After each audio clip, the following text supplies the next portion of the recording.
Mr. Biggs goes to town *******. Mr.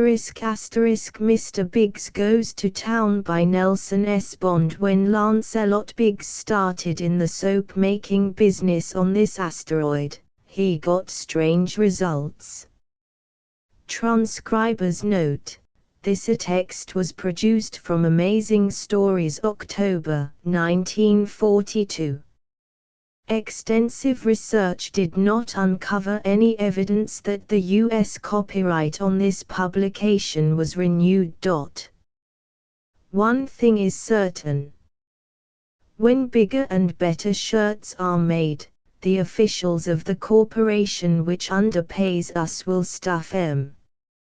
We were squatting in a cradle on Earth, waiting for flight orders, when the control turret door swung open and in marched two owl-eyed zombies dressed in frowns and white mess jackets. One of these looked at us, then at a slip of paper. He said, "Donovan, Herbert J. Present," I said, "but not accountable for. Otherwise known as Sparks." "What's the matter, Satter? Who found out what about me?" "Come," ordered the stranger curtly, "with me."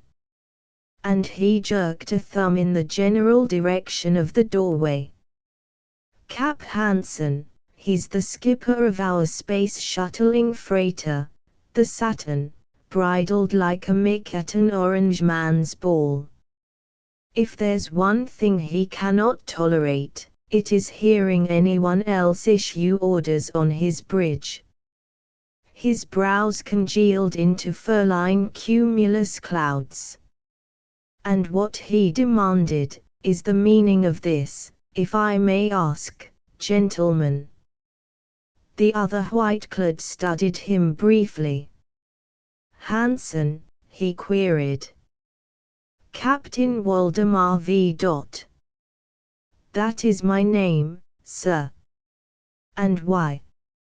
"Come with me," said the second spectre, and diddled his digit like my accoster. I said, "Not so fast, kiddies. Last time I followed a flickering phalange I ended up in an alley behind a Martian joy joint with a head full of ache and a wallet full of nothing. In words of one syllable, what's this all about?" My answer came not from the pair before us, but from the entrance behind them. Through this came two figures. The foremost was that of my longtime friend and shipmate, Lieutenant Lancelot Biggs. Behind him was his uncle Prendergast, first vice president of the IPC. It was the older Biggs who spoke. "It's all right, Sparks.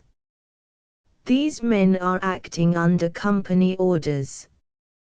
They are medical officers assigned to give a physical examination to every man aboard the Saturn." "Every man," choked Cap Hansen. "Did you say every man, sir?" I knew what he was thinking, and I felt a swift pang of compassion for the old boy. Hansen was one of the finest skippers who ever paced a quarterdeck. He had forgotten more space law than most men ever learn. But he wasn't as young as he used to be, not by about 50-odd years.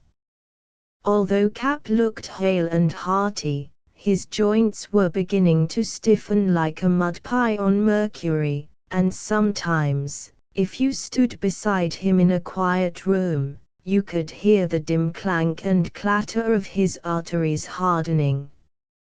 A physical examination might mean an end to his long career, exile from active service to the waffle-tail job he had long dreaded. But old PB, who, being an earth lubber, didn't know what grounding means to a true spaceman, just smiled. "That's right, Captain. Every member of the command and crew is being examined. You see, the company is removing the Saturn from the freighter service, removing. That was jolt number 2. Words got as far as my tonsils, and clogged there. But Big's uncle continued blandly, and because of its magnificent service record on behalf of the corporation, your ship is being assigned to new duties. Henceforth, the Saturn will lift grafts only on special tasks, assignments of vital importance which have proven too difficult for ordinary vessels of the fleet. Well, that was something like. At last our efforts, or should I say the whack-eyed genius of Lancelot Biggs, had earned us recognition.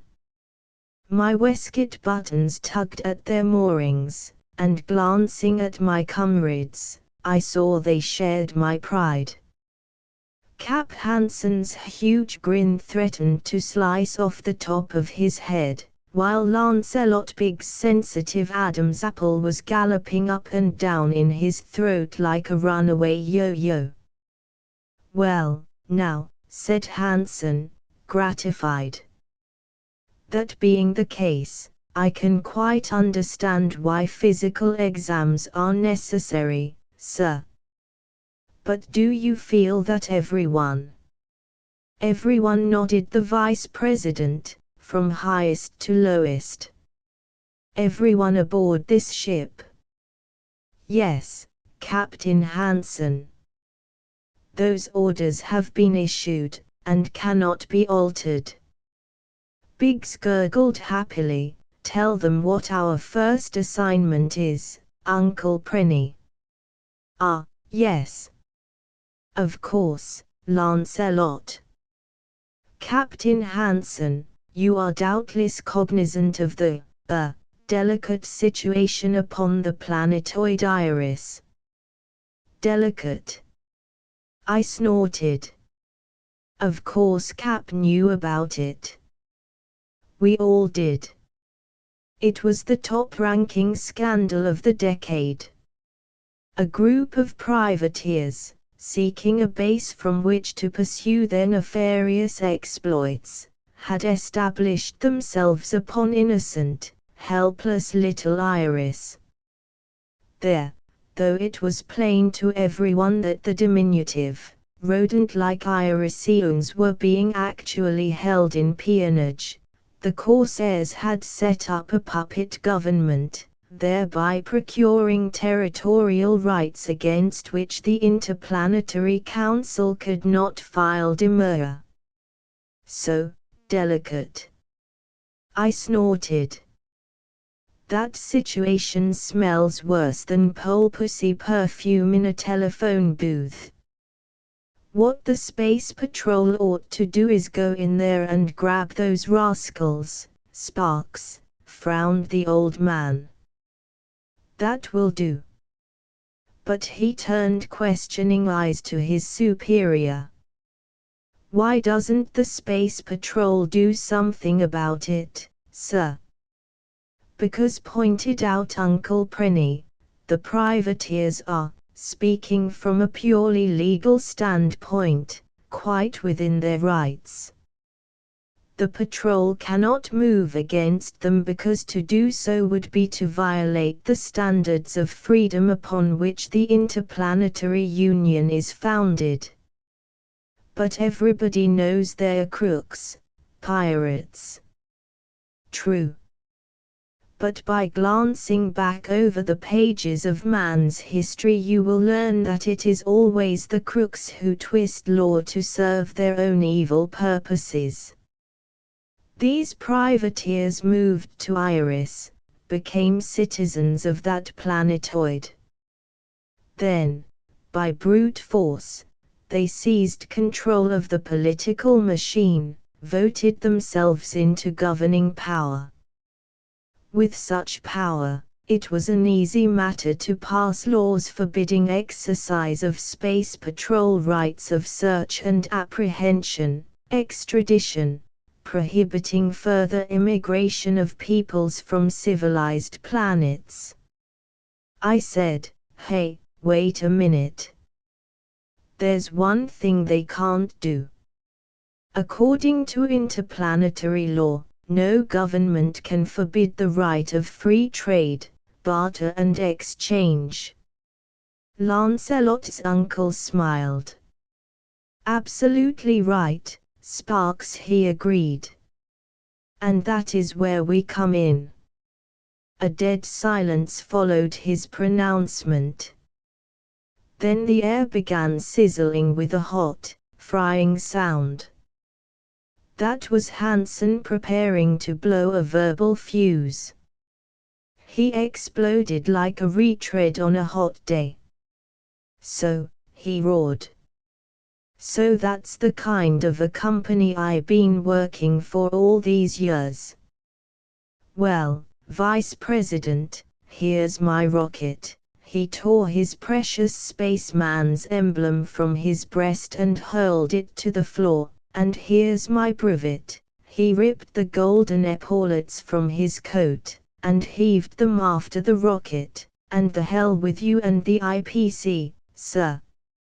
Any outfit which would be so stinkin' niggardly as to trade with a crew of scoundrels like that, Lance Biggs said mildly. Now, Dad. Don't be hasty. After all, the old man stared at his first mate and son-in-law sadly. You, too, Lancelot. I'm disappointed in you, my boy. I never thought you'd fall in line with, Biggs' uncle said. You are a very impetuous person, Captain Hansen. If you will let me continue, I don't want to hear no more, growled Hansen. Go away and leave me alone. But let Uncle Prenny tell you, Dad, pleaded Biggs.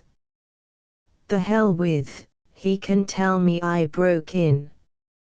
And if there's not a quick change of theme, I'm going to do a little snoot poking before I leave, with the skipper. Go ahead, Mr. Biggs. You are two very impetuous men, decided Prendergast Biggs, and I am surprised that you could think your employers would, but never mind. Let me assure you that we have no intention of dealing with these criminals on a friendly basis.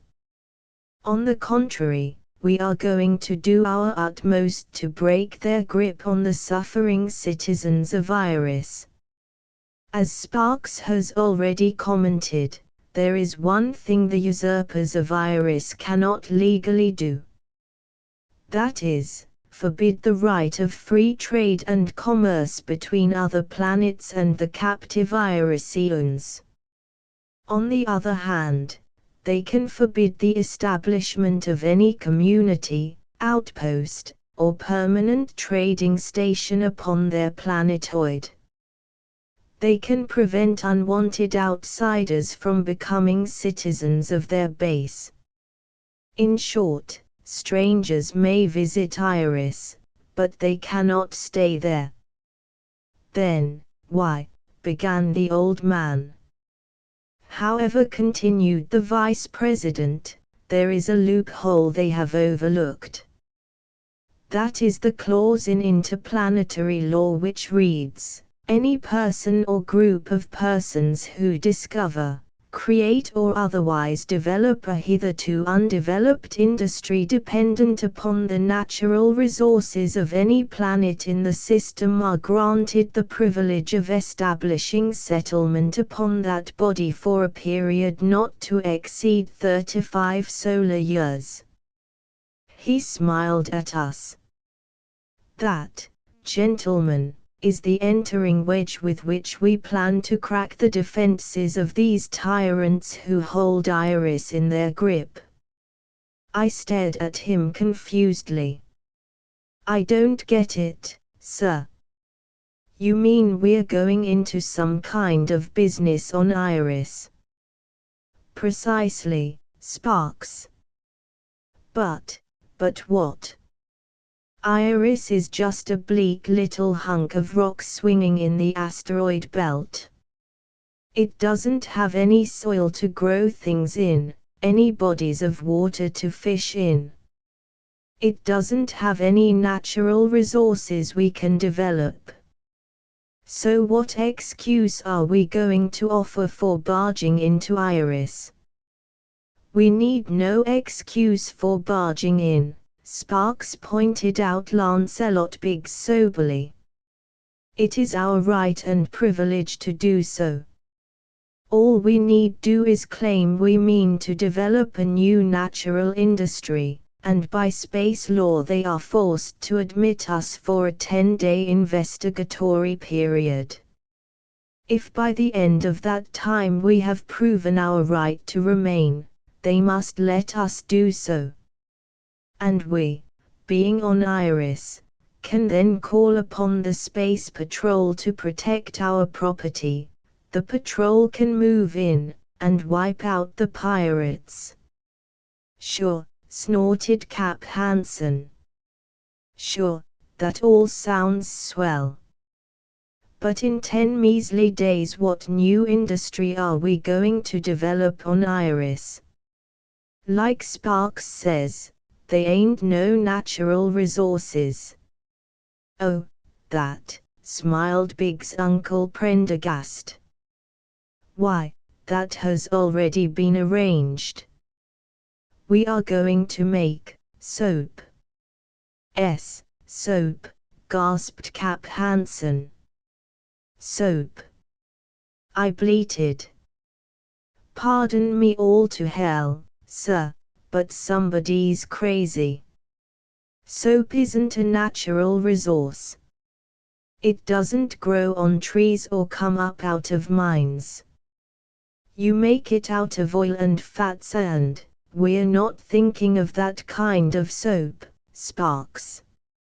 I mean the form of hard soap used by miners, grease monkeys and other manual laborers. Soap made out of pumice stone. Our geological reports indicate that Iris, being composed mainly of igneous rock formations, is rich in pumice. All we have to do is locate an area rich in this material, start mining operations, and, bingo! We have Stitchner and his crew of rascals right where we want them. And that, lads and lasses, was jolt number 3. I knew about the Iris situation, but this was the first time I had ever heard the name of its kingpin and instigator. Hearing it, I winced. Stitchner. Otto Stitchner. The cunningest, meanest, toughest unhinged scoundrel who ever shoved a baby through an airlock, he was our antagonist. I moaned feebly and pawed at my sagging jowls. Examine me quick, buddy, I begged the waiting doctor, while my blood pressure is 0-. Something tells me I don't want to go along on this expedition. Stitchner. Lance Biggs stared at me curiously. Why, don't tell me you're afraid, Sparks. It's not that. It's just that I'm allergic to soap. Nonsense, pooh-poohed his uncle. Why, cleanliness is next to godliness, Donovan. That's what the rulebooks say, I conceded. But in this case, cleanliness is next to insanity. Lead on, Sawbones. And here's hoping my veins are positively acrawl with something terrible. But no such luck. As it turned out, we didn't wait for the results of the medical examination to be tabulated before we lifted graves. Something, I wouldn't know what, upset the routine, with the result that we took off that night for Iris. If you ask me, I think it was Cap Hansen's doings. I think he was afraid he might not pass the physical, and he wanted to be sure of being on the bridge for at least one more trip on the Saturn. So we lifted graphs and with Lance Biggs at the studs set course and track for little Iris, a mere hop skip and jump from Earth since we were using the VI unit. For the first time in a long while, Diane Biggs didn't make the shuttle with us. Biggs' wife, the old man's daughter, wasn't feeling up to par. Neither was I, but they didn't give me any rain check. Anyhow, in just a little longer time than it takes to digest a day's victuals, we were hovering in the Strato a mile or so above the capital city of Iris, identifying ourselves to the port authorities on the ground below. "Who are you?" demanded the Iris dispatcher, "and what do you want here?" "IPC freighter Saturn," I tapped back, requesting privilege to land under Space Code Regulation 14, Paragraph 4. "May we come in?" "Just a minute," advised my contact. He cleared and we waited breathlessly. When he came back again, it was on the telaudio rather than via the bug. The visor screen brightened, and we were looking into the scowling pan of none other than the big boss himself, Otto Stichner. "Well," he demanded. Cap Hansen took over. He said boldly, "What seems to be the trouble, sir?" We made a simple request for permission to land. "We are an exploring expedition attempting to set up a new industry under Space Code Regular." "I know all about that," growled Stichner. "Well, you're wasting your time, Captain. Iris has no natural resources, and wants no colonists. You'd better try somewhere else." Cap said stolidly, "My company's instructions." "Your company be damned," roared Stichner, his neck thickening darkly. "I control Iris, and I want no busybodies interfering with my—" Biggs moved forward to the visor plate. "When I say moved, I mean exactly that." Even his best friend could never honestly describe his peculiar means of locomotion as walking. His lanky frame lurches along in a cross between a gallop and a trot, a sort of a bow-legged pig in a miramaze motion. He coughed embarrassedly, and his liquescent larynx performed incredible involutions. He said, "This is most distressing, Governor Stichner. Of course you realize that if we are not permitted to effect a landing, we will be obliged to report the matter to our employers.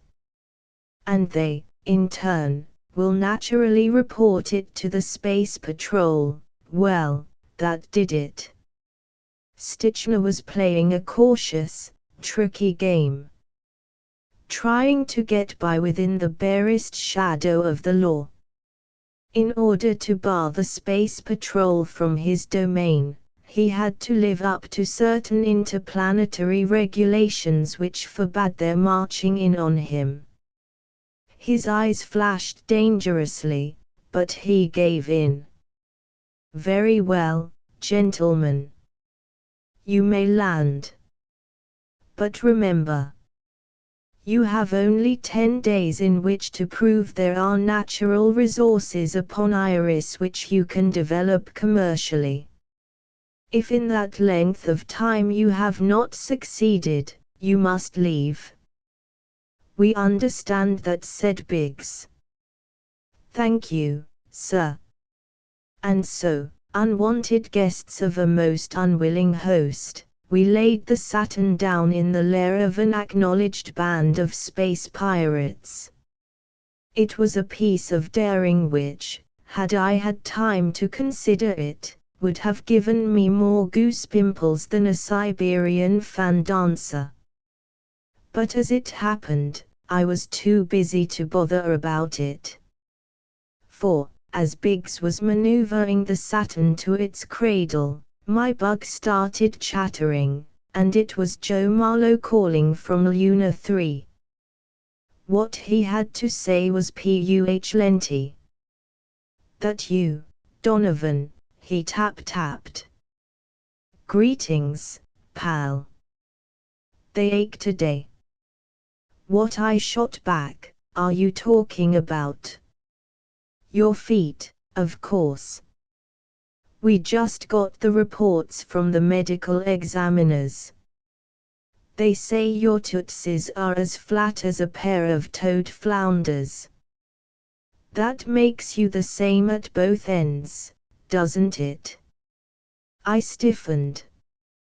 "Stop wasting juice," I advised him, "and give out. You got the reports. What do they say?" "Is the old man sturdy?" rattled Marlowe. "Is the word for Hansen. Your skipper's as chipper as a kipper. Your OQ Todd is OQ, Brinson and McMurtry and Anderson are OQ. The crew checks 100%. Enderby needs 2 teeth filled, otherwise OQ. Blaster Jacobs needs sun lamp vitamin C, but otherwise OQ. As a matter of fact, one name was conspicuous by its absence. My gizzard turned over slowly. I interrupted. "Marlowe, look back over your list. Didn't you forget somebody?" "How about?" The answer came back slowly, almost sympathetically. Even over the dits you can read expression in talented fingers. Marlowe tapped. "I'm sorry, Donovan. I'm very sorry to have to tell you this, but there is one unfavorable report. The examiners have declared one man aboard the Saturn to be absolutely unfit for space travel. His heart is so bad that it may give out at any minute. That man is First Officer Biggs." Well, there you are. Somehow I managed to take down the conclusion of the memo and sign off. But all the while I was doing so, my brain was churning with the doleful tidings I had received. The thought kept repeating over and over again: Biggs, grounded. Lancelot Biggs, unfit for space travel. My memory flashed back to the day when, almost 3 years ago, that tow-headed youngster had first gangled aboard the Saturn, fresh out of the academy and not yet dry behind the ears. Fourth mate he had been then, with no more responsibility than a laundress in a nudist camp. The old man had not liked him, partly because he was eccentric, mostly because he had avowed his intention of placing a gold band around the third finger, left hand, of the charmer whose name was at that time Diane Hansen.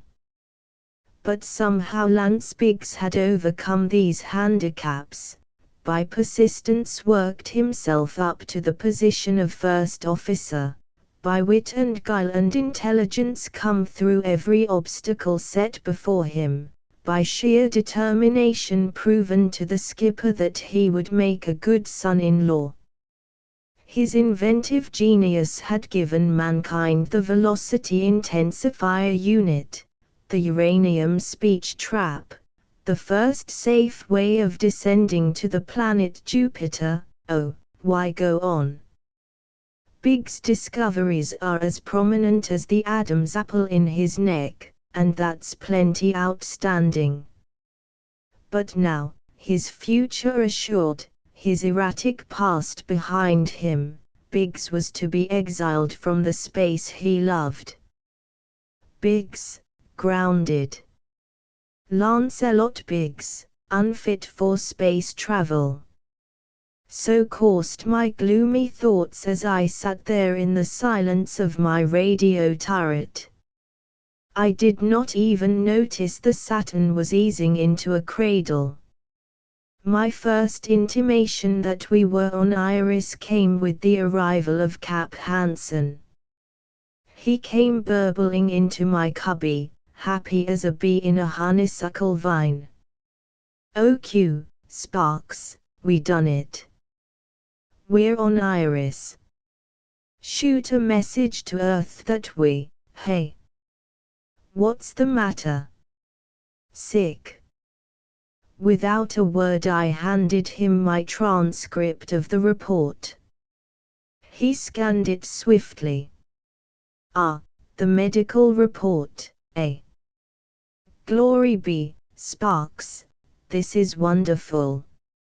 I passed. Isn't that swell? And you passed, and Todd, and..." Then he stopped as abruptly as I had. A cloud swept across his forehead, leaving his eyes darkened and somber. In a whisper he said, "Lancelot." I said, "That's the end of the chapter, Skipper. For 3 years the Saturn has been the finest ship in the fleet. We've done more tough jobs and had more fun than any bunch of spacemen who ever lifted graphs under the same emblem. But it ends now. When Lance Biggs leaves this ship, nothing will be the same ever again." His heart faltered, the old man. Who would have believed there was anything wrong with his heart? I know he's skinny, and all that, but he always seemed healthy enough. Where is he now? What? Oh, outside.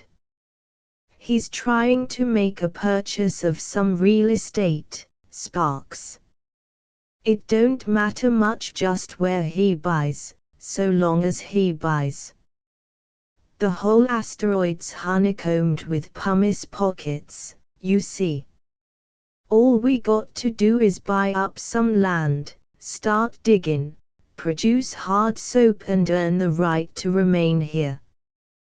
But, his heart. Sparks, I can't believe, hush. I warned him. If those sounds aren't a herd of antelopes on roller skates, I think that's him coming now. Cap Hansen crumpled the flimsy, jammed it deep into his pocket. Not a word about this, Sparks. Not yet. We've got to break it gently. I nodded just as Biggs, grinning from ear to ear and back again, lurched into the turret. On his right arm he was carrying a queer-looking little squeegee. At first I thought it was a teddy bear. Then it moved, and I realized I was in the presence of a native Irisian. He, or it, was a curious little squirrel-like creature with big, goggling eyes, a huge bushy tail and enormous whiskers. Biggs chirruped cheerfully, "Here's one of the local boys, folks. Sparks, you speak Irisian, don't you?" "Well," he paused, glancing at each of us questioningly. "What's the matter? You two look as if you'd lost your best friend." Cap Hansen essayed a laugh. It sounded like an echo from a torture chamber. "Nothing at all, son. We was just discussing the difficulties of the problem ahead of us, that's all." "So that's an Irisian, huh? And you can talk to it, Sparks?" He looked at me with new respect. I smiled. If my academy prof wasn't just fooling, I told him, I can.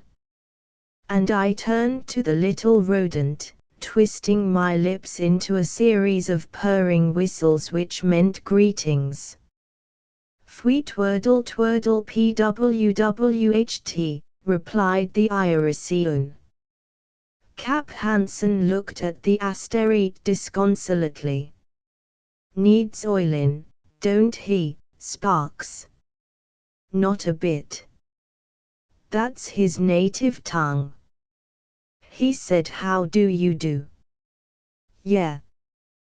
Well, it didn't sound like it to me, Biggs suggested. Ask him, Sparks. Ask him where we can buy or lease some property on Iris. So I did. And the answer was encouraging. It seemed the little fella himself queef weeple twee, meaning he owned some property a few miles outside the capital city, and he'd be glad to sell us this patch of ground for chirp fertile foo, I translated. Cap Hansen turned crimson with rage. 4,000 Earth credits. For a hunk of ground you could cover with a handkerchief. Ridiculous. We won't pay any such price, it's no skin off our nose, Skipper, I reminded him. The corporation's paying for it. Hansen nodded slowly. Well, maybe you got something there. We can't do no diggin' for soap without something to dig in. OQ. Go ahead and make the deal, Sparks. And I chimed in, Biggs, we'll organize the men and get to work on the digging. No, said Hansen hastily. You mustn't exert yourself like that, boy. Remember he stopped abruptly. Lancelot glanced at him. What? Remember my what, Dad? Nothing. You stay here and direct the men, I'll get em onto the job. So we became possessors of a bit of Iris terrain and set forth on the adventure which, we hoped, was to bring an end to Otto Stichner's rule over the tiny planetoid. Of course you know that Iris is only a little hunk of cosmic debris, about 300 miles in diameter, busting along in the planetoid belt, just one of myriad specks which are all that remain of what was once upon a time a planet like Earth in the space sector between Mars and Jupiter. It has no atmosphere of its own, so when you leave the domed cities and villages you have to wear your bulger, and since its gravitational attraction is about as strong as a 2-day-old kitten, you have to wear clinch plates in your sandals. But our boys are a tough crew, accustomed to working under even worse conditions than these, and I'm not bragging too much when I say that in 2 shakes of a rocket's tail we had staked out our property and buckled down to our task. Our task was, of course, just plain digging. From that greyish-looking topsoil we had to peel away the crumbling layers which would lead us to the basaltic depths beneath. From this substratum we must extract a quantity of the pumice which was to justify our presence here. A simple thing. Only it didn't turn out that way. It took us 3 days to scrape off the detritus layer. Then we reached rock. But it wasn't exactly the sort of rock we had expected to find, obsidian or basalt, lava flow. It was sandstone. Grey shale. Lancelot Biggs looked at samples of this rock and shook his head. He said, That's funny.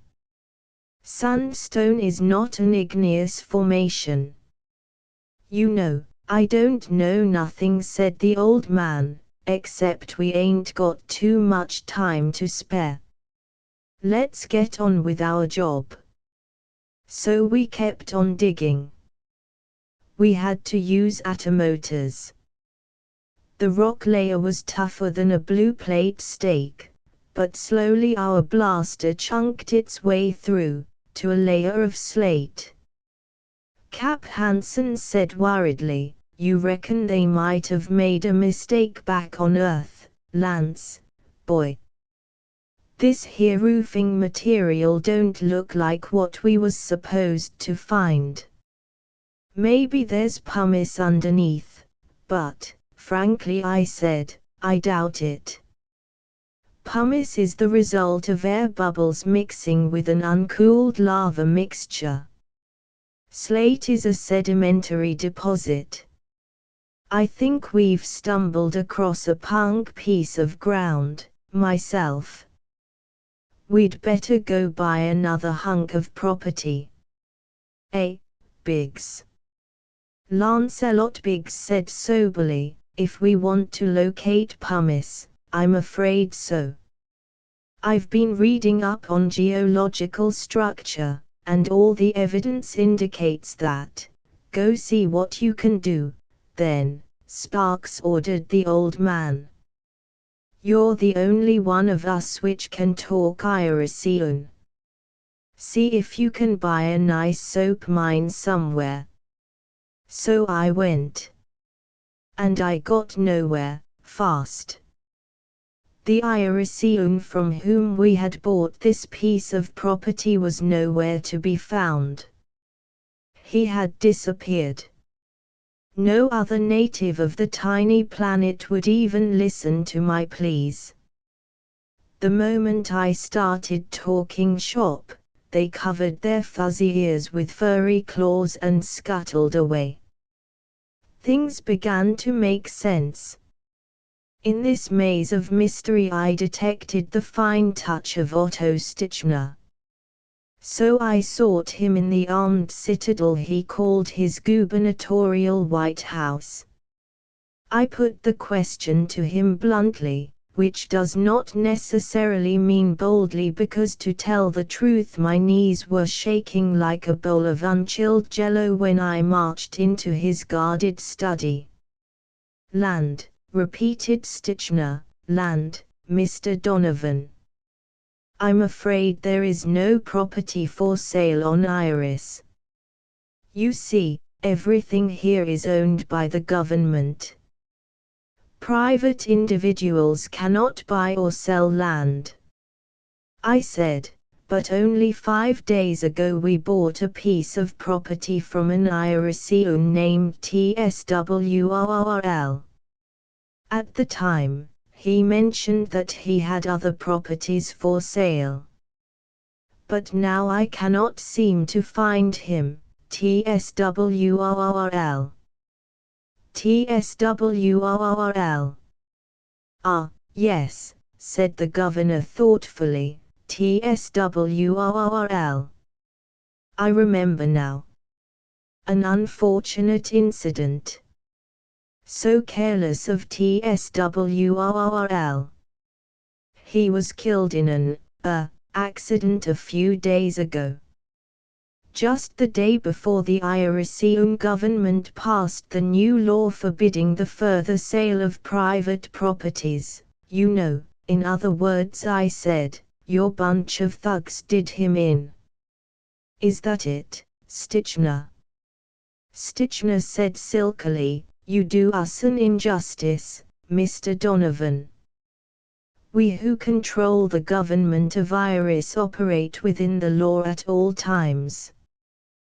That is why we find no need of allowing the space patrol within our sphere. Now, if you will excuse me. I am very busy. In short, I said, you don't intend to let us buy any more land. Is that it? In short, replied Stichner, dropping his pretenses for a moment and giving me a stare which would have curdled a bottle of cream. "No. You have been given every legal opportunity, Mr. Donovan. You have been here on Iris exactly 5½ solar constant days. If, within 10 days after your arrival, you have not demonstrated your ability to produce a commercial commodity heretofore undeveloped on this planet, you will be asked to leave." I rose. "OQ, Stitchner," I told him grimly. "You hold the chips, now. But let me tell you this, if we do find what we're looking for, and gain the right to remain on Iris, our first move will be to call in the Space Patrol to protect our property. And you know what that means. It means the end of you and your gang, the end of your use of Iris as a base for marauding expeditions. You know that, Stitchner.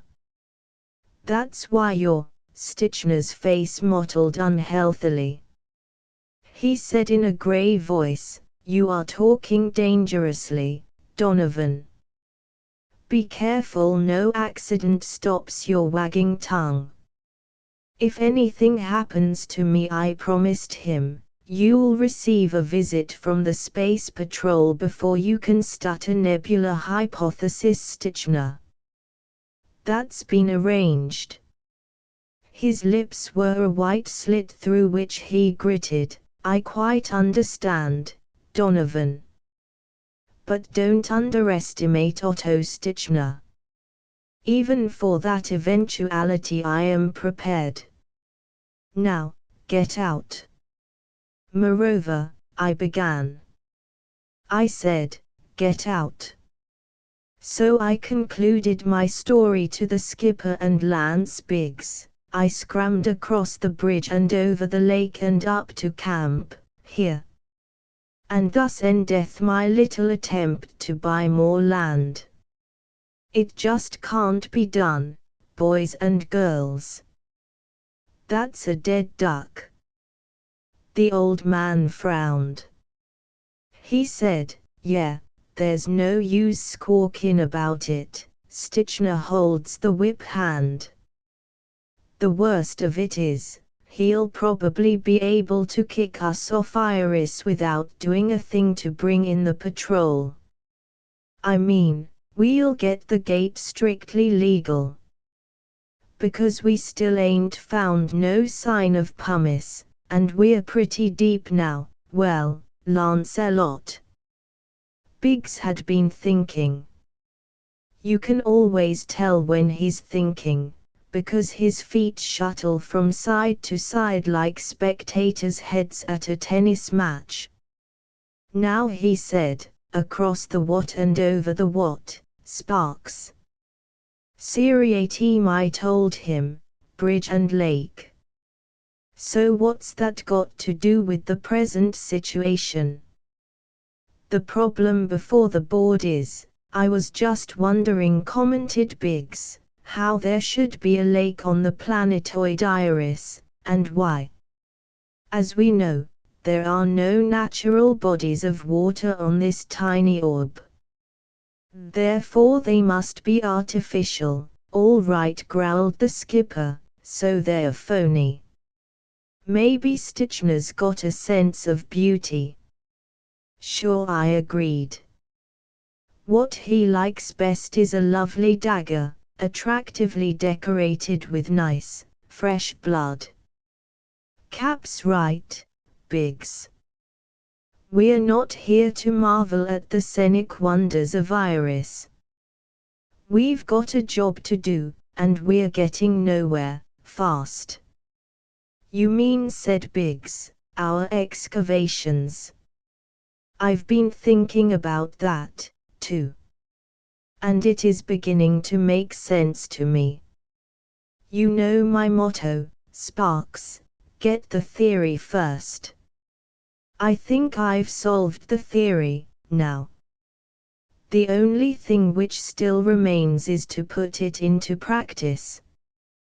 But that lake, you've solved it, Lance, son, broke in the old man eagerly. Fine. Fine. I knew you wouldn't let us down. So what do we do? Well, we must ask McMurtry to rig up a hydraulic drill, first of all. Then we must drill to dig pumice. Son, you must be, Biggs shuffled embarrassedly. Well, it was only an idea, sir. Of course, if you'd rather we can delve into the matter of that lake. Never mind, said the old man hastily. The drill it is. Anything to get your mind off that damn lagoon. OQ, issue the orders, Sparks. So that was how we started boring instead of digging into the soil of Iris.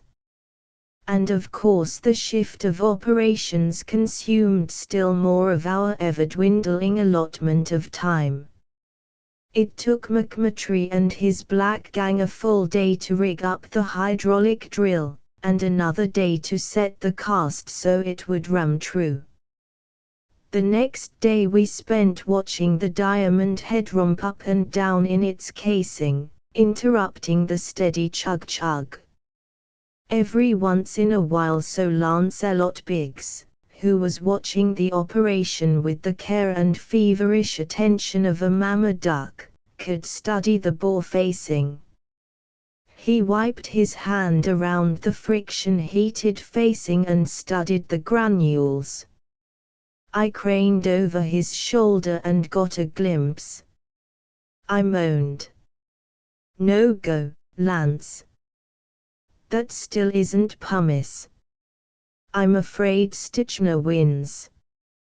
We've only got a little over 1 day to go, and it's no soap, hard or soft. But there was no discouragement in the eyes of Biggs. Instead, he was muttering with a sort of satisfaction, just as I thought. First shale, then slate, then this diatomaceous conglomerate. It is phenomenal, but it must be so. Sparks, he turned to me suddenly, call Earth. Tell the authorities to dispatch fighting units of the Space Patrol immediately, to protect our property. Hurry. There's no time to waste. And warn them to be very careful in approaching this planetoid. They must make no attempt to land until we signal them the way is clear. Understand? Of course, I stammered. You mean you think Stitchner will pit up a scrap rather than let them in? But are you sure you know what you're doing, Lance? After all, a handful of grit, Biggs laughed triumphantly. But what grit, Sparks? What grit? See those bits of whitish-colored substance? I looked again more closely at the powdery substance in the palm of his hand. I said, rock measles. Fossils, Sparks. Fossils. But what have fossils got to do with? I can't tell you now.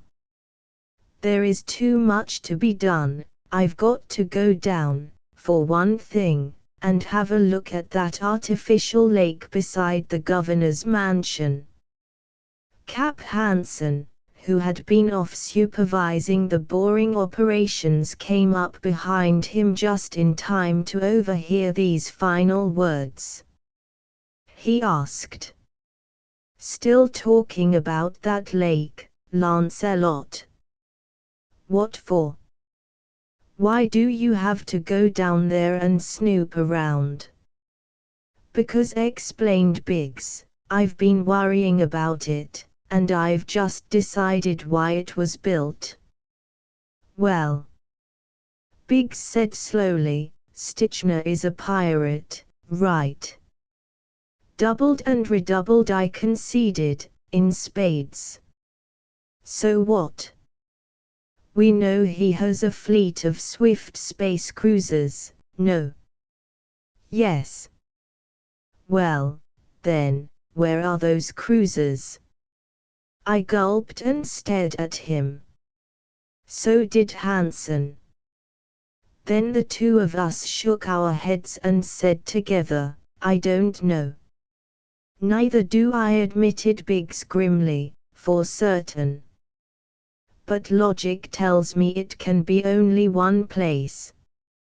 Hidden from view beneath the waters of that artificial lake, concealed, poised for deadly striking upon any unwary attacker.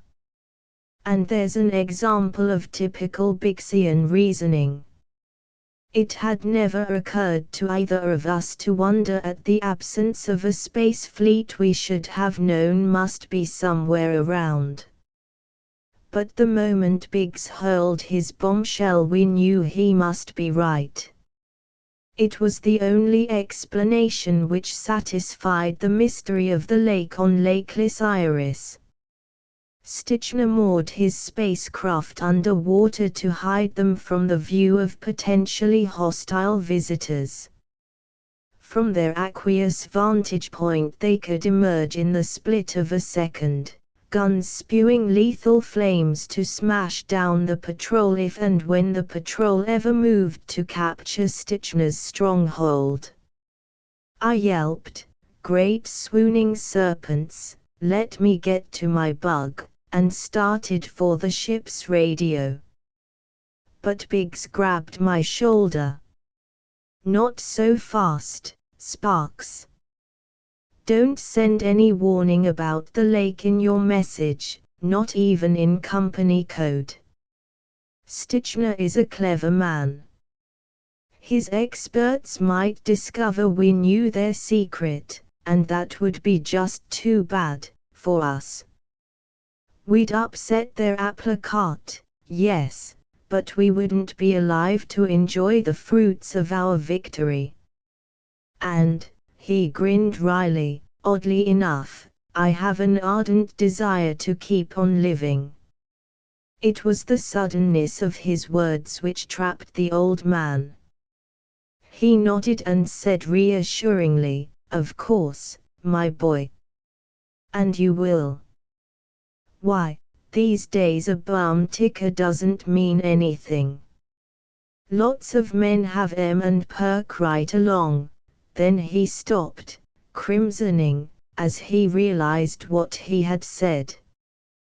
Biggs stared at him open-mouthed, then turned to me. I avoided his eyes. I couldn't help it.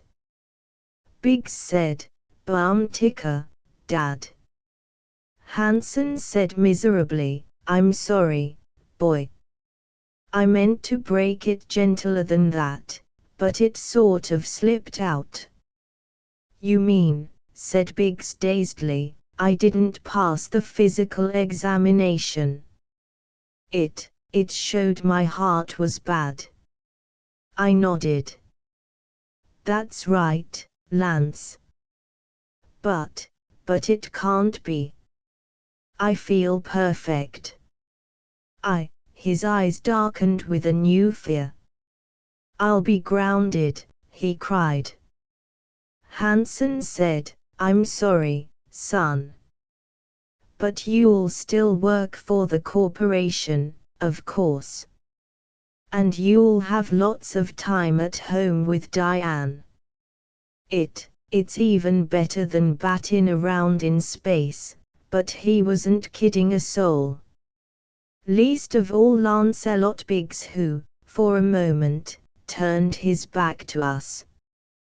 When he again faced us there was a curious moisture in his eyes. Which, considering the fact that in the rarefied atmosphere of Iris we were all wearing lightweight bulgers, could not have come from blowing dust. He said in a low voice, "Well, get that message off, Sparks. I'll run on along about my errand. For if I'm not very much mistaken, we'll have visitors within the next few hours. As soon as Stitchner's radio men break down your code." And he disappeared toward the city, a lean and lanky, somehow strangely forlorn-looking Biggs. Well, I sent the message. It cleared through Johnny Holmes at Long Island Spaceport, and Holmes was so excited he almost busted a finger on the key as he chattered back at me. "No fooling, Donovan. You've succeeded in locating Pumice." "We've succeeded in locating," I told him, "something. Don't ask me what. I'm only the hired help around here. But Biggs says it's OQ, and whatever he says is all right with me. So goose the Rocketeers and get 'em on their way here as soon as possible, if not sooner." "Right," snapped Holmes. "Consider them started." So that was that. I wandered back to the digs. There waited for the second part of Biggs' prophecy to be fulfilled. It didn't take long. About 4 hours later, Earth Standard, of course, you can't figure hours on a tiny planetoid which has no axial revolution, a monocar came blistering from the capital city to our encampment. It was packed to the gunwales, mostly with armed guards and Stitchner. Stitchner was packed to the gunwales, too, mostly with fury. He hurled himself from the speedster and strode to Hansen's side. "Captain Hansen, may I ask the meaning of this?" He jammed a sheet of paper under the old man's nose. On it was typed a complete, interpreted transcription of the message I had recently sent to Earth. The skipper took it, studied it slowly, coolly. He said, "Same to you, Governor Stitchner. May I ask how you got a copy of a message which was sent in private code?" "That," blustered the Politico, "is neither here nor there. My men are experts at deciphering such messages. What I demand to know is, by what right have you summoned a force of space patrolmen to my planet?" The old man didn't know. He was as much in the dark as a blindfolded mole in a blackout. But he bluffed it through.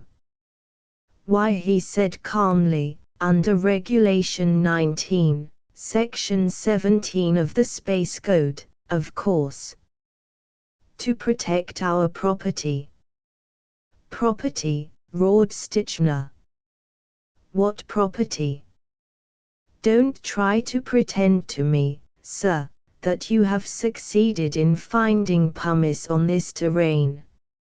I broke in. "So you even knew what we were searching for, eh, Stitchner?" "Naturally. I leave nothing to chance, gentlemen, nothing. Before your ship left Earth, I had been advised as to the trick by means of which you intended to gain a foothold on this asteroid. And care was taken that the property you were allowed to purchase, at a handsome price, for which I thank you, gentlemen, held no basaltic deposits. Well, Captain, answer me. Have you, or have you not, unearthed any pumice deposits?" The answer came from a few rods away. Biggs had returned from his exploring trip. Now he took over, a fact for which the skipper was obviously grateful. The answer, Governor Stitchner, is no. We have not. Ah. Then by what right, Lieutenant, did you summon the patrol to Iris? You realize you were given but 10 days to locate and develop a heretofore undeveloped industry upon Iris. And by your own admission, you have failed to find that for which you came, true, admitted Biggs easily. Quite true, Stitchner. But though we have failed to find pumice, we have found something else. Another commodity never before exploited on Iris. We thereby earn the right to stay here for 35 years, and to call in the patrol to protect our rights. Stitchner's fingers worked convulsively. Another product, sir. Out of this bleak, worthless soil. Impossible. And Biggs shook his head. Incredible, sir. But not impossible. Because, you see, it exists. Unless my latest estimates are completely in error, our drill should strike, at any minute now, a pocket of that substance which was created when Iris was still a part of a mighty planet swinging in an orbit between Mars and Jupiter. A commodity of great value, an essential fuel. What? Roared Stitchner. What are you talking about, you blithering idiot? Biggs didn't answer him. He didn't have to. For at that moment there rose a sudden warning shout from where our workers tended the Diamond Head drill. Voices raised in swift alarm. From the ground beneath our feet came a strange roaring, rushing, gushing sound. And even as the workmen fled, the superstructure of our drill shattered and flew high into the thin air of Iris, borne aloft on a pillar of thick black goo. There was an awful rushing sound and a column of black muck shot skyward. And oil, cried Lancelot Biggs triumphantly. Oil, Stitchner. That is the new industry which grants us the right to remain here. Well, it was a victory, all right, but for a minute I thought it was going to be a victory with flowers. For Otto Stitchner's mouth turned livid with rage as he realized he had lost his tight grip on the planetoid Iris. His hand leaped to his belt, and for the space of a held breath I felt certain he would ray us all down in our tracks. It was the oil which saved us. Pluming skyward, its jet hit a half-mile ceiling. Then, because Iris is not entirely airless, and has a slight gravitation, the column umbrelled and splashed earthward.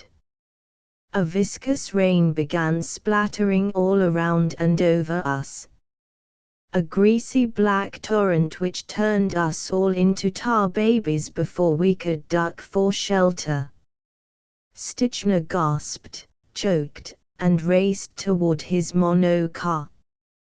But as his cohorts piled into it with him, he roared back at us, "This isn't goodbye, gentlemen.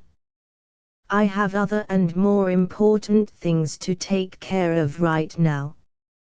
But when I have disposed of the Space Patrol fleet, then I will return to take care of you." Out of range of the oily deluge, Cap Hansen turned a serious face to Biggs. Disposed of the Space Patrol.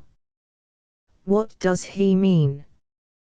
Biggs replied soberly, "I'm afraid he means just what he said, sir. My guess about the lake was right. It is the hiding place of his fleet.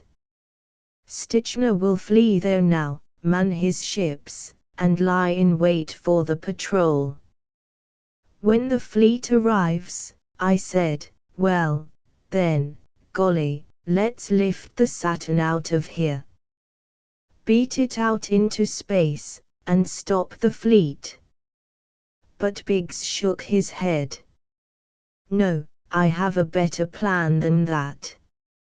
Oh, Chief, he called to Chief Engineer McMurtry who, dripping with fuel oil and pride, was hobbling back toward the ship for a change of clothing. Nice work on that drill. Tell the men to cap the well for the time being. Did you get those metal poles I asked you for? Yes, sir. Good. And the silver? About 3 tons of it, sir. Silver, broke in Hansen. 3 tons of it? Why, you must be talking about that specie shipment in the A-deck bins. You can't touch that, Lancelot. It ain't ours to use. It belongs to humanity, declared Biggs. No price is too high to pay for the overthrow of Stitchner's crew. He glanced at his wrist chrono. What time did you wire the patrol, Sparks? 11:03 a.m. They should arrive in less than 6 hours. We must get to work. All right, Chief. You know where I want those materials. And don't forget the salt. No, sir. Salt, moaned Hansen. Migord, what now? You ain't going to cook and eat Stitchner? Lancelot Biggs smiled tightly. No, not entirely.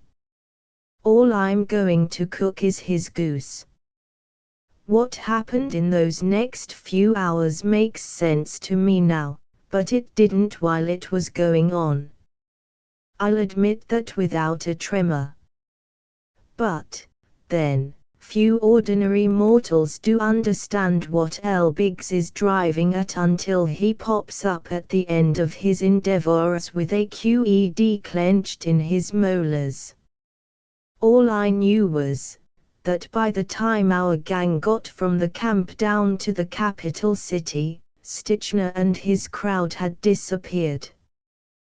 The city was empty save for a few assorted thousand fuzzy iriseans scampering around, whimpering dolefully because they didn't know what was going on. Otto and his mobile units had taken a run out powder.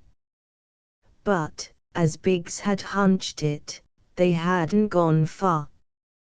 Just into their spaceships which lay a few yards below the placid surface of the artificial lake beside the governor's mansion.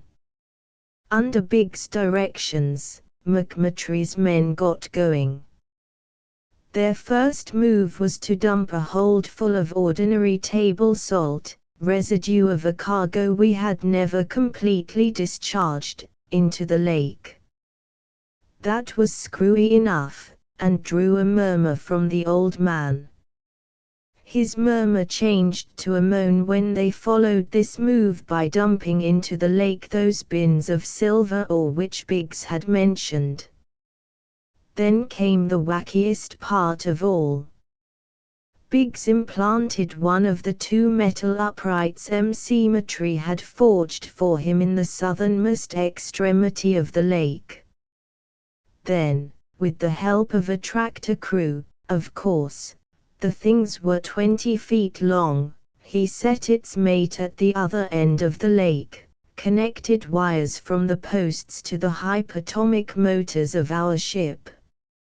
All this took time, naturally. A lot of time. Maybe too much time. Because he had scarcely finished these preparations when there came a message from the commandant of the SP flagship. Ahoy, Iris. SP cruiser pillars approaching. Clear cradles for official landing. Our physical labor completed, we were back in my radio turret now.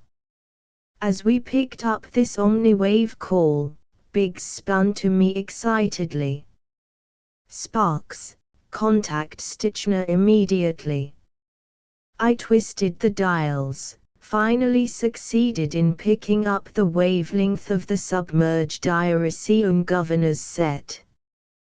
Biggs spoke clearly over the audio.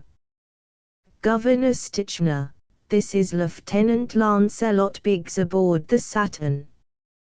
Can you hear me? Stitchner's reply shot back savagely. I can, Lieutenant. Have patience. I will take care of you when this other little matter has been attended to. I called to warn you, said Biggs expressionlessly, that you are in gravest peril. I am offering you a chance to surrender peaceably. Will you do so? Stitchner's answer isn't printable. It was a blunt refusal. Biggs sighed. Very well, Governor. Then let me issue this final warning. Do not attempt to lift graphs from your present location. And do not attempt to use your ordnance. To do so will be to court instant and terrible death. Why, you, spluttered back Stitchner's retort. But Biggs had turned from the audio, pressed a stud activating the hypos of our ship. A dull growl surged about us as the powerful motors stirred into action. I stared at him questioningly.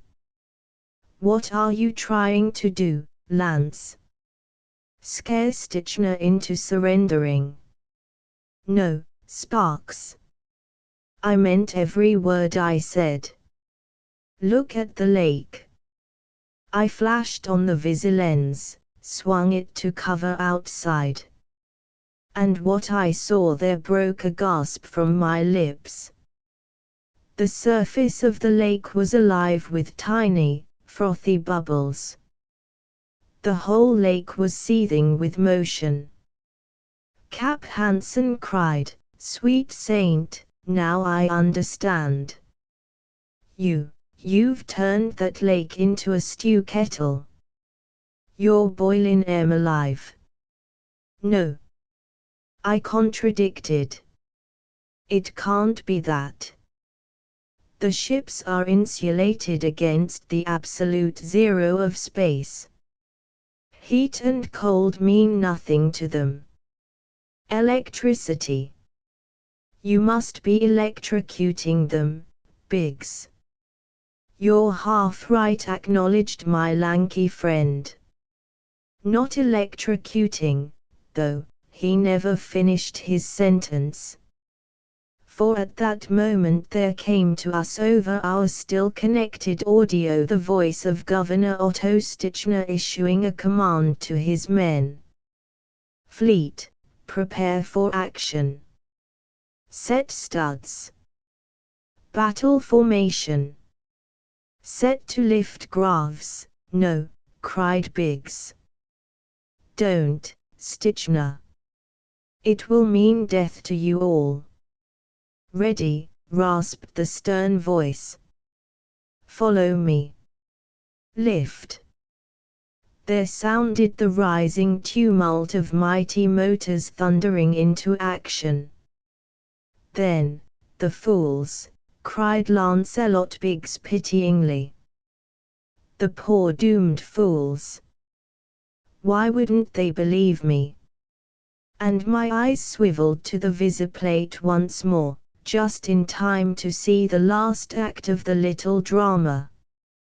It came with terrible suddenness, devastating completeness. The waters of the churning lake boiled fiercely for a fraction of an instant as a half-dozen spaceships jetted simultaneously. Then from the inwards of the lake, as from a gigantic steam bomb, burst a violent sheet of flame. A coruscating, eye-blinding moment of brilliance, then another, and another, 6, all told. Then, silence. Quietude.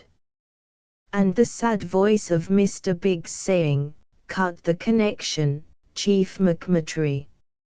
Our task is ended." I got it, then.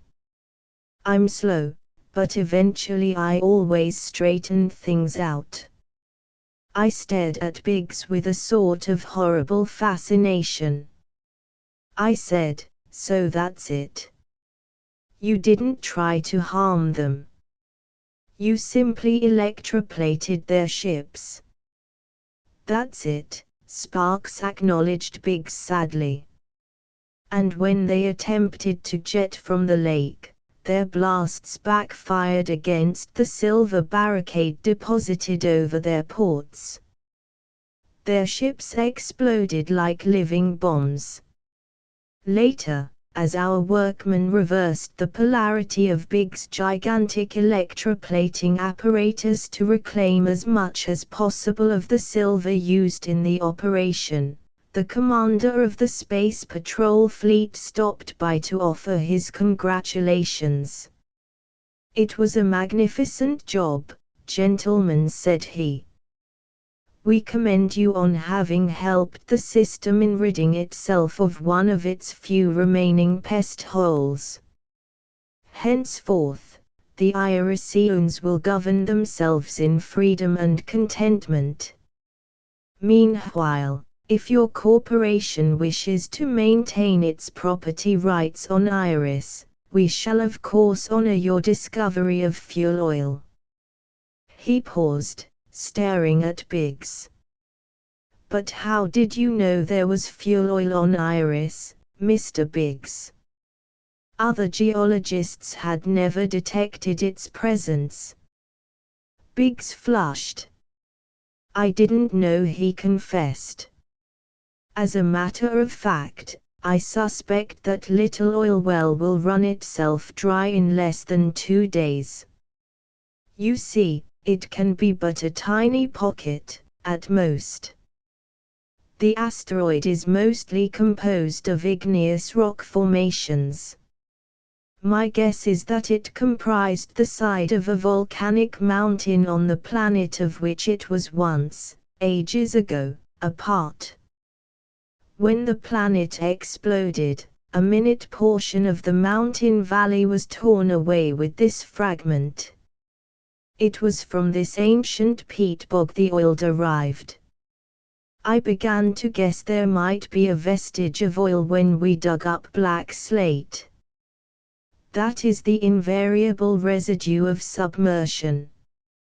Then, when we found the fossiliferous rocks, I knew we were on the right track. It was just luck." "Well, luck or not," said the space officer heartily, "you certainly grasped every advantage which came your way. We need spacemen like you, Biggs." And, there it was again. For the first time in many hours, another reminder of the fate overhanging Biggs. Space needed men like Biggs, but by virtue of a medical examination, he had been declared unfit for space travel. The old man's face clouded. He said slowly, "There's another delicate problem. If Lance can't stand space travel, what are we going to do? Take him home, or leave him here on Iris?" Biggs said resignedly, "You'd better call Earth and find out, Sparks." So I contacted HQ. And when I had asked my question there was a moment of silence. Then the bug pounder on the other end of the connection said, "Do with Biggs." "What do you want to do with him, Donovan?" "Why, bring him home, of course. I said, but if his heart won't stand the trip, heart. What's matter with Big's heart? Why, the medico reported, oh, that, pooh-poohed the earth operator. That was a mistake, didn't I tell you? The examiners got mixed up. It seems their orders were to examine every single man aboard the Saturn, with no exceptions. And since there were two Bigs on board, Biggs, who had been listening to the message come in, jerked like a spitballed schoolmarm. "Uncle Prenny," he yelled. "They got him mixed up with me. I'm the first mate and he's the first vice president. They probably just entered the report that the first officer was unfit for space travel. Uncle Prenny's heart has been bad for 30 years. I grunted contentedly and cut the connection. Then all's well, I said, that ends swell, huh? The old man, too, grinned happily. Right you are, Sparks. From now on our troubles are over. Peace and contentment from now on. But with Biggs aboard the Saturn, that's 1,000 to 1 shot. Any bets? Asterisk asterisk asterisk end of the Project Gutenberg ebook. Mr. Biggs goes to town asterisk asterisk asterisk updated editions will replace the previous one, the old editions will be renamed. Creating the works from print editions not protected by U.S. copyright law means that no one owns a United States copyright in these works, so the Foundation, and you, can copy and distribute it in the United States without permission and without paying copyright royalties. Special rules, set forth in the general terms of use part of this license, apply to copying and distributing Project Gutenberg trademark symbol electronic works to protect the Project Gutenberg trademark symbol concept and trademark. Project Gutenberg is a registered trademark, and may not be used if you charge for an ebook, except by following the terms of the trademark license, including paying royalties for use of the Project Gutenberg trademark. If you do not charge anything for copies of this ebook, complying with the trademark license is very easy. You may use this ebook for nearly any purpose, such as creation of derivative works, reports, performances and research. Project Gutenberg ebooks may be modified and printed and given away. You may do practically anything in the United States with ebooks not protected by U.S. copyright law. Redistribution is subject to the trademark license, especially commercial redistribution. Start. Full license. The full Project Gutenberg license. Please read this before you distribute or use this work to protect the Project Gutenberg trademark symbol mission of promoting the free distribution of electronic works, by using or distributing this work, or any other work associated in any way with the phrase Project Gutenberg. You agree to comply with all the terms of the full Project Gutenberg trademark symbol license available with this file or online at www.gutenberg.org/license. Section 1. General Terms of Use and Redistributing Project Gutenberg Trademark Symbol Electronic Works 1.0. By reading or using any part of this Project Gutenberg trademark symbol electronic work, You indicate that you have read, understand, agree to and accept all the terms of this license and intellectual property, trademark/copyright, agreement. If you do not agree to abide by all the terms of this agreement, you must cease using and return or destroy all copies of Project Gutenberg trademark symbol electronic works in your possession. If you paid a fee for obtaining a copy of or access to a Project Gutenberg trademark symbol electronic work and you do not agree to be bound by the terms of this agreement, you may obtain a refund from the person or entity to whom you paid the fee as set forth in paragraph 1.e.8. 1.b Project Gutenberg is a registered trademark. It may only be used on or associated in any way with an electronic work by people who agree to be bound by the terms of this agreement. There are a few things that you can do with most Project Gutenberg trademark symbol electronic works even without complying with the full terms of this agreement. See paragraph 1.c below. There are a lot of things you can do with Project Gutenberg trademark symbol electronic works if you follow the terms of this agreement and help preserve free future access to Project Gutenberg trademark symbol electronic works. See paragraph 1.e below. 1.c. The Project Gutenberg Literary Archive Foundation, the Foundation or PGLAF, owns a compilation copyright in the collection of Project Gutenberg trademark symbol electronic works. Nearly all the individual works in the collection are in the public domain in the United States. If an individual work is unprotected by copyright law in the United States and you are located in the United States, we do not claim a right to prevent you from copying, distributing, performing, displaying or creating derivative works based on the work as long as all references to Project Gutenberg are removed.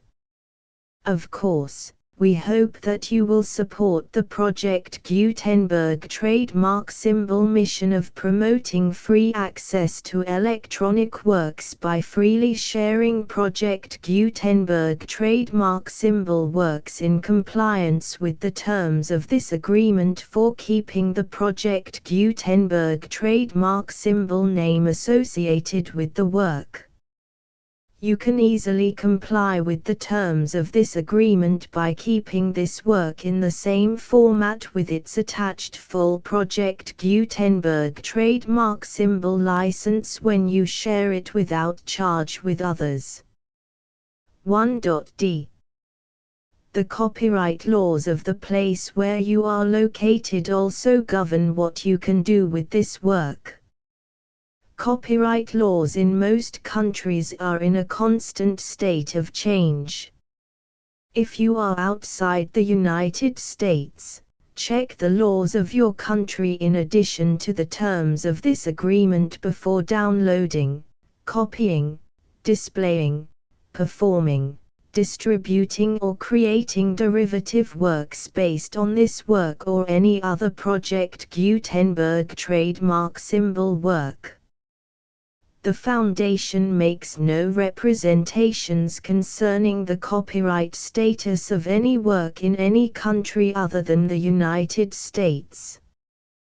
1.e Unless you have removed all references to Project Gutenberg.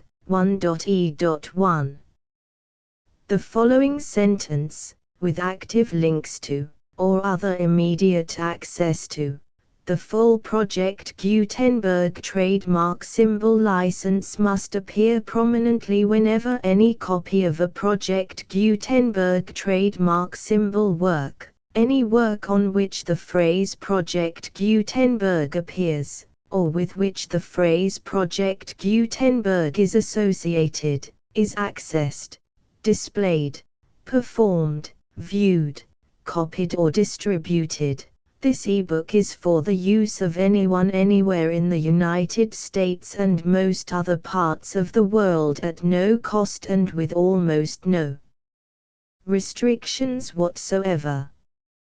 You may copy it, give it away or reuse it under the terms of the Project Gutenberg license included with this ebook or online at www.gutenberg.org. If you are not located in the United States, you will have to check the laws of the country where you are located before using this ebook. 1.e.2 If an individual Project Gutenberg trademark symbol electronic work is derived from texts not protected by U.S. copyright law, does not contain a notice indicating that it is posted with permission of the copyright holder, the work can be copied and distributed to anyone in the United States without paying any fees or charges. If you are redistributing or providing access to a work with the phrase Project Gutenberg associated with or appearing on the work, you must comply either with the requirements of paragraphs 1.e.1 through 1.e.7 or obtain permission for the use of the work and the Project Gutenberg trademark symbol trademark as set forth in paragraphs 1.e.8 or 1.e.9.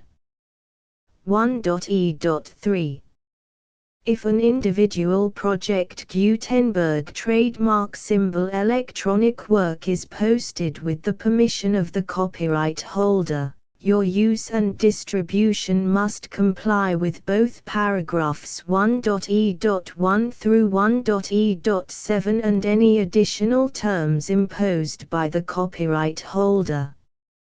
Additional terms will be linked to the Project Gutenberg trademark symbol license for all works posted with the permission of the copyright holder found at the beginning of this work. 1.e.4 Do not unlink or detach or remove the full Project Gutenberg trademark symbol license terms from this work, or any files containing a part of this work or any other work associated with Project Gutenberg trademark symbol. 1.e.5 Do not copy, display, perform, distribute or redistribute this electronic work, or any part of this electronic work, without prominently displaying the sentence set forth in paragraph 1.e.1 with active links or immediate access to the full terms of the Project Gutenberg trademark symbol license.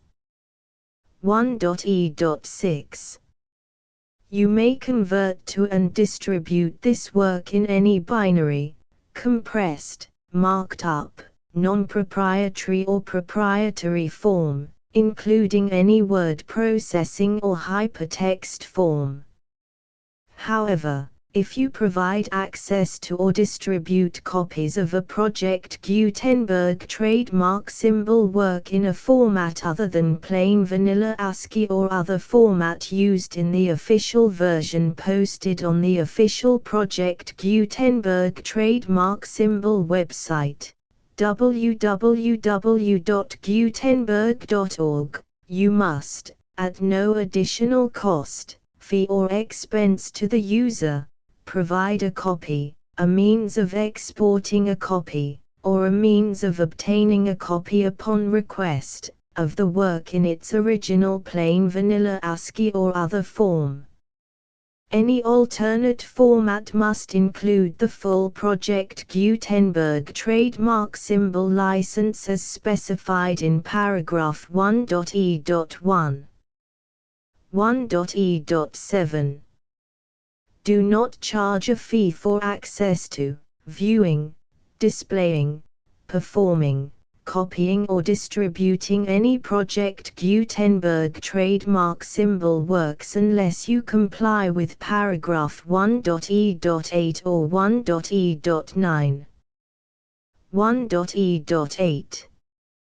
You may charge a reasonable fee for copies of or providing access to or distributing Project Gutenberg trademark symbol electronic works provided that you pay a royalty fee of 20% of the gross profits you derive from the use of Project Gutenberg trademark symbol works calculated using the method you already use to calculate your applicable taxes. The fee is owed to the owner of the Project Gutenberg trademark symbol trademark, but he has agreed to donate royalties under this paragraph to the Project Gutenberg Literary Archive Foundation. Royalty payments must be paid within 60 days following each date on which you prepare, or are legally required to prepare, your periodic tax returns. Royalty payments should be clearly marked as such and sent to the Project Gutenberg Literary Archive Foundation at the address specified in Section 4, Information about donations to the Project Gutenberg Literary Archive Foundation. You provide a full refund of any money paid by a user who notifies you in writing, or by email, within 30 days of receipt that he does not agree to the terms of the full Project Gutenberg trademark symbol license. You must require such a user to return or destroy all copies of the works possessed in a physical medium and discontinue all use of and all access to other copies of Project Gutenberg trademark symbol works. You provide, in accordance with paragraph 1.f.3, a full refund of any money paid for a work or a replacement copy, if a defect in the electronic work is discovered and reported to you within 90 days of receipt of the work. You comply with all other terms of this agreement for free distribution of Project Gutenberg trademark symbol works. 1.e.9. If you wish to charge a fee or distribute a Project Gutenberg trademark symbol electronic work or group of works on different terms than are set forth in this agreement, you must obtain permission in writing from the Project Gutenberg Literary Archive Foundation, the manager of the Project Gutenberg trademark symbol trademark. Contact the Foundation as set forth in Section 3 below. 1.f1.f.1. Project Gutenberg volunteers and employees expend considerable effort to identify, do copyright research on, transcribe and proofread works not protected by U.S. copyright law in creating the Project Gutenberg trademark symbol collection. Despite these efforts, Project Gutenberg trademark symbol electronic works, and the medium on which they may be stored, may contain defects such as, but not limited to, incomplete, inaccurate or corrupt data, transcription errors, a copyright or other intellectual property infringement, a defective or damaged disk or other medium, a computer virus, or computer codes that damage or cannot be read by your equipment. 1.f.2. Limited warranty, disclaimer of damages, except for the right of replacement or refund described in paragraph 1.f.3, the Project Gutenberg Literary Archive Foundation, the owner of the Project Gutenberg trademark symbol trademark, and any other party distributing a Project Gutenberg trademark symbol electronic work under this agreement, disclaim all liability to you for damages, costs and expenses, including legal fees.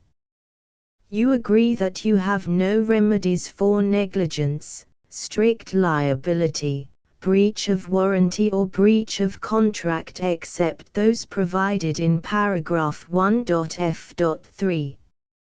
You agree that the foundation, the trademark owner, and any distributor under this agreement will not be liable to you for actual, direct, indirect, consequential, punitive or incidental damages even if you give notice of the possibility of such damage.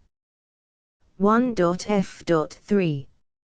Limited right of replacement or refund. If you discover a defect in this electronic work within 90 days of receiving it, you can receive a refund of the money, if any, you paid for it by sending a written explanation to the person you received the work from.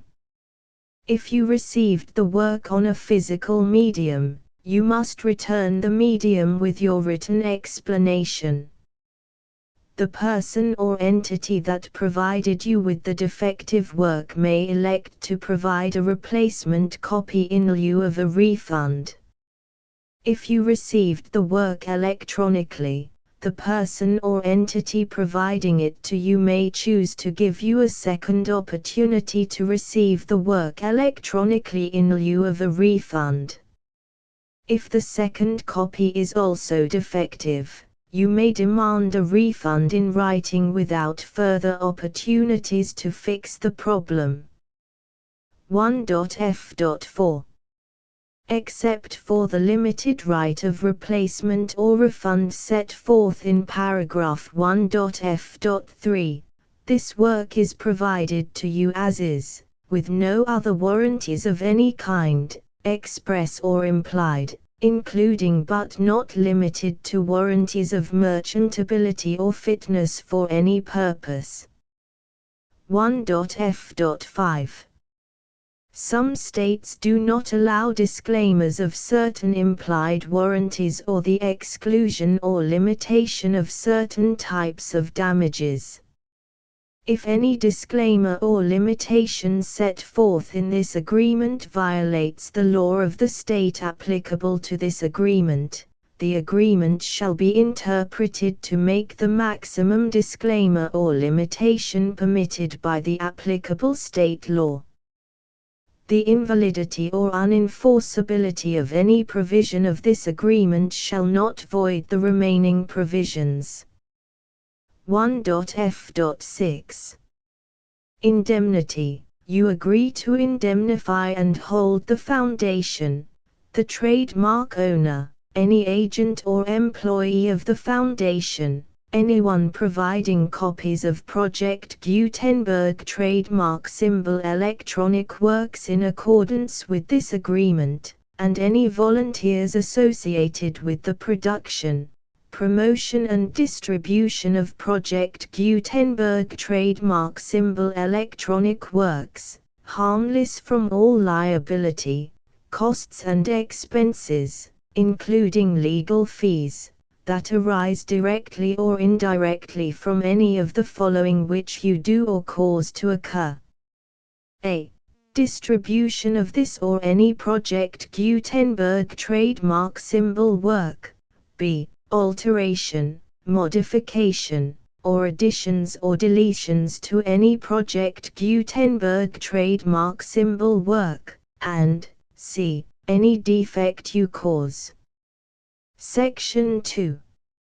Information about the mission of Project Gutenberg trademark symbol. Project Gutenberg trademark symbol is synonymous with the free distribution of electronic works in formats readable by the widest variety of computers, including obsolete, old, middle-aged and new computers.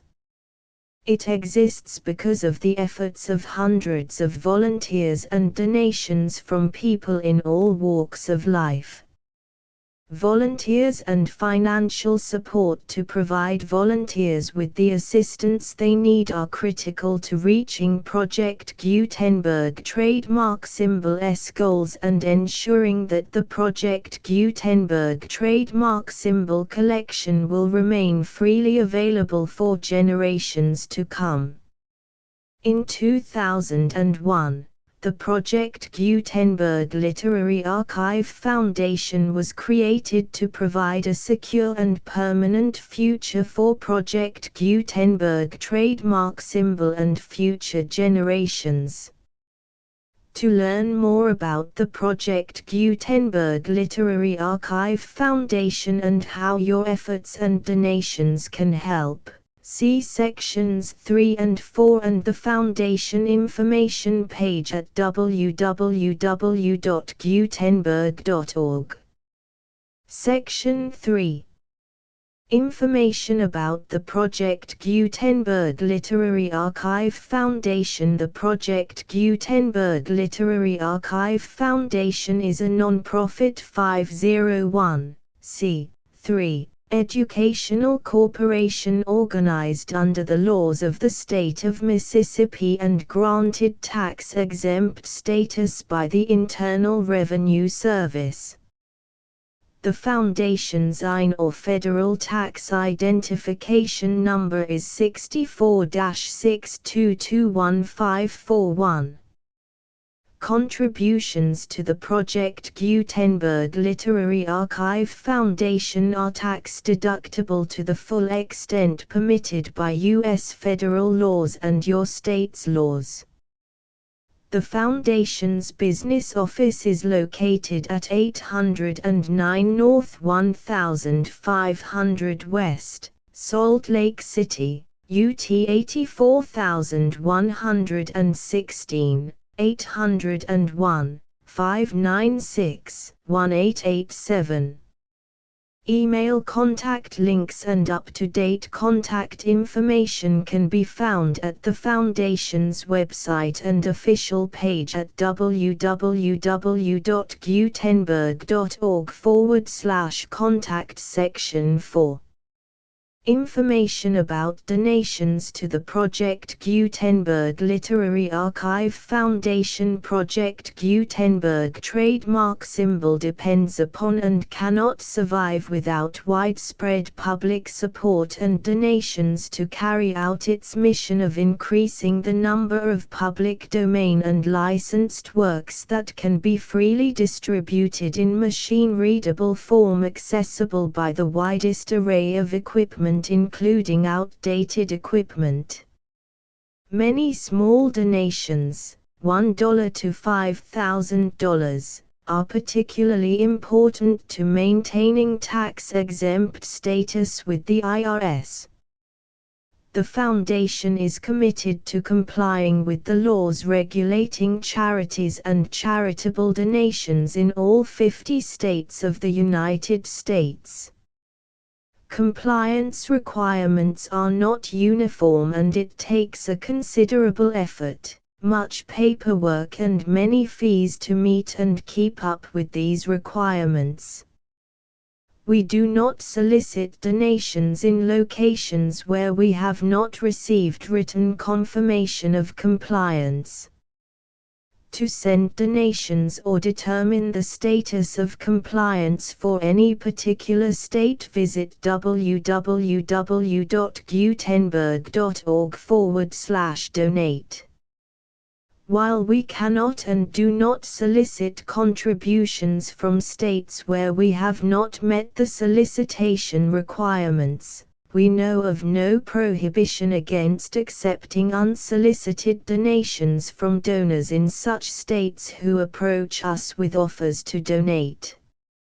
International donations are gratefully accepted, but we cannot make any statements concerning tax treatment of donations received from outside the United States.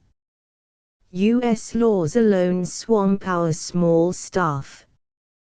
Please check the Project Gutenberg web pages for current donation methods and addresses. Donations are accepted in a number of other ways, including checks, online payments, and credit card donations. To donate, please visit www.gutenberg.org/donate. Section 5. General information about Project Gutenberg Trademark Symbol Electronic Works. Professor Michael S. Hart was the originator of the Project Gutenberg trademark symbol concept of a library of electronic works that could be freely shared with anyone. For 40 years, he produced and distributed Project Gutenberg trademark symbol ebooks with only a loose network of volunteer support. Project Gutenberg trademark symbol ebooks are often created from several printed editions, all of which are confirmed as not protected by copyright in the US unless a copyright notice is included. Thus, we do not necessarily keep ebooks in compliance with any particular paper edition. Most people start at our website, which has the main PG search facility, www.gutenberg.org. This website includes information about Project Gutenberg trademark symbol, including how to make donations to the Project Gutenberg Literary Archive Foundation, how to help produce our new ebooks, and how to subscribe to our email newsletter to hear about new ebooks.